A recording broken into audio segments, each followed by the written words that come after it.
इतिहास साक्षी है कि पुण्य भूमि भारत की गाथा भारत की अस्मिता, गौरव और राष्ट्रीय स्वाभिमान के लिए विदेशी आक्रांताओं से संघर्ष की महान गाथा है। बर्बर आक्रांताओं ने भारत की आत्मा पर चोट करने और भारत का अपमान करने के लिए हमारी संस्कृति और आस्था के केंद्रों को उद्ध्वस्त किया। सोमनाथ, काशी, मथुरा और अयोध्या के मंदिरों का तोड़ा जाना आज भी भारत की स्मृतियों में जीवित है। सन 1528 में अयोध्या में भगवान श्री राम के मंदिर का मुगल आक्रांता बाबर द्वारा तोड़ा जाना ऐसी ही एक अक्षम्य घटना थी जिसने सीधे भारत के सम्मान और आत्मा पर चोट की।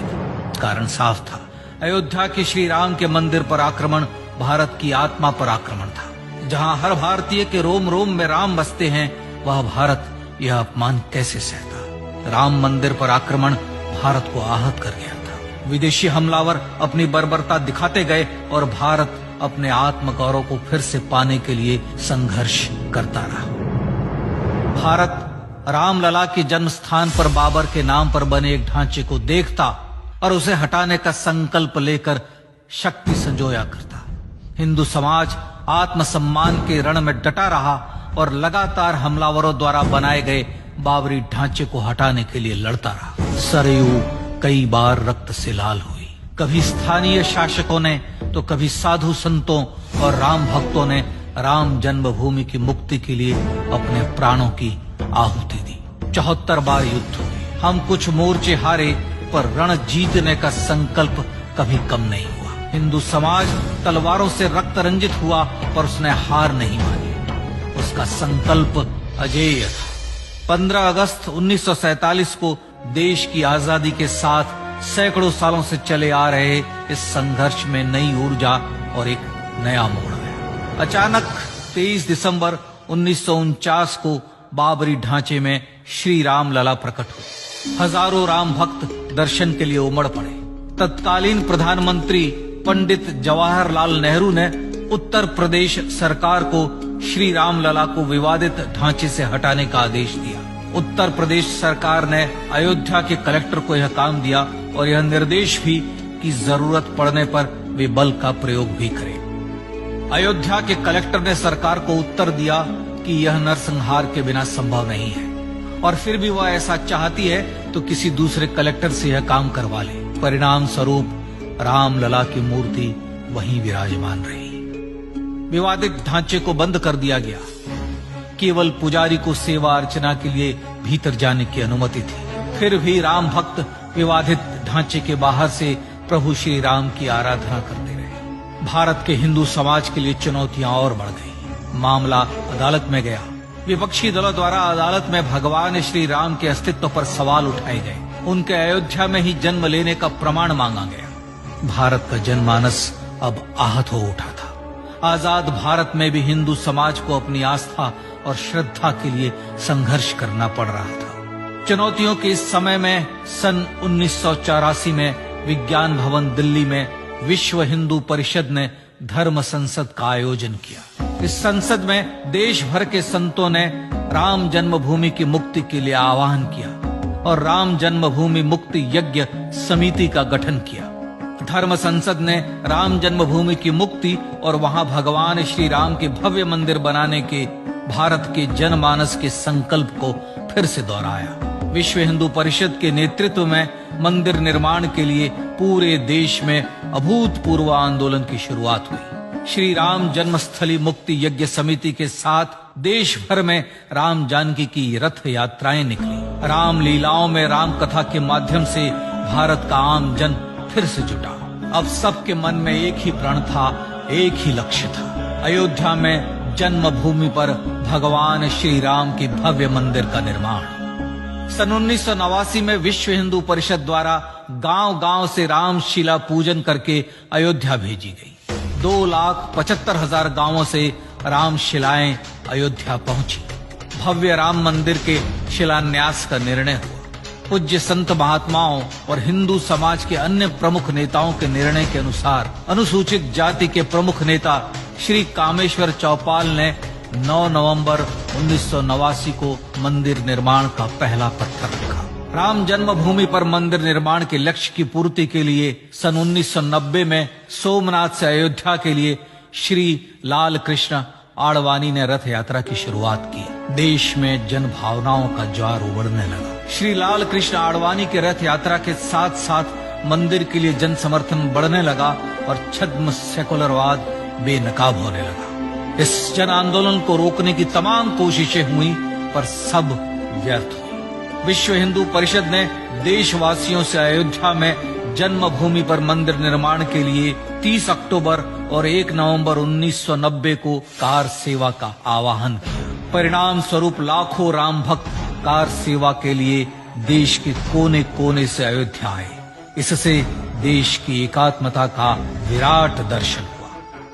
कार सेवकों को रोकने के लिए उत्तर प्रदेश के तत्कालीन मुख्यमंत्री श्री मुलायम सिंह यादव ने अयोध्या में परिंदे को भी पर न मारने देने की घोषणा की। स्थितियां गंभीर हो गई। अयोध्या से 100-100, 200-200 किलोमीटर दूर रेलगाड़ियां रोक दी गई। अयोध्या युद्ध भूमि बना दी गई। मार्ग बंद, रेल बंद, चप्पे चप्पे पर पुलिस। अयोध्या सैनिक छावनी में बदल गई। राम नाम पर ऐसी पाबंदी कि अर्थी ले जा रहे लोगों तक को रोका गया क्योंकि वे राम नाम सत्य कह रहे थे। लेकिन सैकड़ों किलोमीटर की यात्रा कर कार सेवक अयोध्या पहुंचने लगे। राम के गीत गाते, होठों पर हंसी और पांव में छाले लिए राम काज के लिए राम भक्त देश विदेश से अयोध्या पहुंच ही गए। कार सेवकों पर गोलियां चली। अनेक कार सेवक शहीद हुए। आजाद भारत में जन्मभूमि पर राम मंदिर के लिए कार सेवकों ने फिर एक बार अपना बलिदान दिया, पर कार सेवकों ने विवादित ढांचे पर भगवा फहरा ही दिया और इस तरह कार सेवा सफल हुई। श्री राम जन्मभूमि आंदोलन ने भारत की सुप्त आत्मा को झकझोर कर जगा दिया था। विश्व हिंदू परिषद ने फिर एक बार 6 दिसंबर 1992 को कार सेवा का आह्वान किया। राम भक्तों को कार सेवा करने देने के लिए अदालत में प्रार्थना की गई, पर अदालत ने कोई निर्णय नहीं दिया। परिणाम स्वरूप बौद्ध, जैन, सिख, स्वामीनारायण संप्रदाय, गायत्री परिवार, हर पंथ मत विचार के हिंदू एकत्र हो गए। छूत अछूत का भेद मिटा, जाति की पहचान मिटी। हम सब हिंदू, हम सब सिंधु बन गए।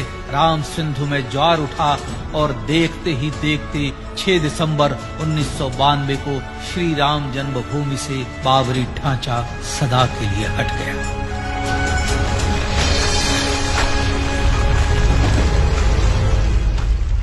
यह क्षण शौर्य, न्याय और सत्यमेव जयते का क्षण था। यतो धर्मस्ततो जय का क्षण था। पर संघर्ष की गाथा यहां जाकर भी नहीं रुकी।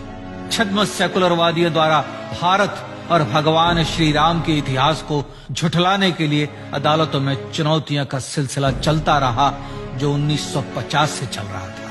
हिंदू सिखों के बीच से गुजरते हुए भगवान श्री राम का दर्शन करने के लिए विवश थे। यह स्थिति थी आजाद भारत में श्री राम और राम भक्तों की। पर सत्य को तो जीतना ही था। आखिरकार देश के सर्वोच्च न्यायालय के 5 जजों की खंडपीठ ने 9 नवंबर 2019 को ऐतिहासिक निर्णय दिया और यह कहा कि अयोध्या जन्मभूमि परिसर की पूरी 67 एकड़ भूमि रामलला की, और न्यायालय ने भारत सरकार को जन्मभूमि पर मंदिर बनाने के लिए एक ट्रस्ट बनाने का आदेश दिया। सर्वोच्च न्यायालय के आदेश के अनुसार भारत सरकार ने 5 फरवरी 2020 को श्री राम जन्मभूमि तीर्थ क्षेत्र नाम के ट्रस्ट का गठन किया और राम जन्मभूमि न्यास की भूमि जो सरकार द्वारा अधिग्रहित की गई थी, उसे ही नवनिर्मित न्यास को वापस दे दिया गया। 5 अगस्त 2020 को भारत के प्रधानमंत्री श्री नरेंद्र मोदी ने श्री राम जन्मभूमि तीर्थ क्षेत्र के अध्यक्ष पूज्य महंत नृत्य गोपाल दास, राष्ट्रीय स्वयंसेवक संघ के पूज्य सरसंघ चालक डॉक्टर मोहन भागवत एवं उत्तर प्रदेश के मुख्यमंत्री श्री योगी आदित्यनाथ की उपस्थिति में श्री राम जन्मभूमि पर भगवान श्री राम के भव्य मंदिर के लिए भूमि पूजन कर निर्माण कार्य का शुभारंभ किया। इस तरह लगभग 500 वर्षों से राम जन्मभूमि की मुक्ति के संघर्ष का पटाक्षेप हुआ।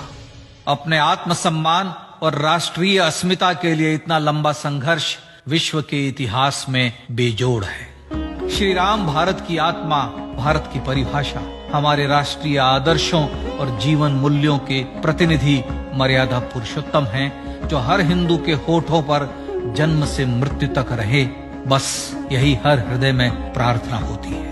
राम भारतीय राष्ट्रीय स्वाभिमान और आसेतु हिमालय से समुद्र पर्यंत तक जन जन को एकात्मता के बंधन में बांधने वाले रक्षा सूत्र है। अयोध्या स्थित श्री राम जन्मभूमि पर बाबर का हमला वास्तव में भारत के स्वाभिमान और राष्ट्रीयता पर हमला था। प्रधानमंत्री श्री नरेंद्र मोदी द्वारा श्री राम जन्मभूमि पर राम मंदिर का पुनः निर्माण न केवल बाबरी मानसिकता का पराभव है, बल्कि संपन्न, सुखी, सुसंस्कृत, सर्वशक्ति संपन्न स्वराष्ट्र का सूर्योदय भी है। यह उस राम राज्य की दिशा में वह कदम है जिसकी अभिलाषा राजराजेंद्र चोल, कृष्णदेव राय, छत्रपति शिवाजी महाराज से लेकर महात्मा गांधी तक ने की थी।